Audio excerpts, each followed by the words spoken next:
একটুখানি ঘি আর গরম মশলা দিয়ে একটু নাড়িয়ে চড়িয়ে তারপর প্লেটটাকে সাজিয়ে সুন্দর করে সামনে রেখে দিয়ে পেঁয়াজটাকে ঢেলে দিন। পেঁয়াজ হালকা করে ব্রাউন করে ভেজে জল দিয়ে একটু নাড়িয়ে নিন।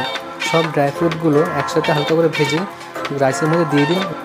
চালগুলো সমান করে জল ঢেলে দিন, ঠিক যতটা জল লাগে ততটুকুই আপনি জল দিতে হবে।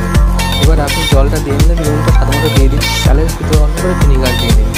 এদিকে দুধের ভিতরে রোজ ওয়াটার আর কেওড়া ওয়াটার বা আতর অল্প অল্প করে আপনি পরিমাণ মতো দিয়ে দিন। এবার উপর থেকে আমি আদাগুলো ছড়িয়ে দিলাম যাতে আদার ফ্লেভারটা সুন্দর করে লাগে, খুব ভালো লাগে।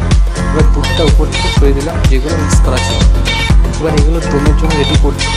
এবার উপর থেকে আপেলের কুচিগুলো ছড়িয়ে দিচ্ছি, স্লাইস করে কেটে রেখেছি সেগুলো উপর থেকে ছড়িয়ে দিলাম। এবার এটাকে পুরোপুরিভাবে সাধারণত জমে বসিয়ে দিলাম, 10 মিনিট জন্য রেখে দিলাম। এবার সিলটা আটকে দিলাম। এবার খুলে দেওয়ার পর দেখুন কত সুন্দর, সত্যি খেতে অসাধারণ।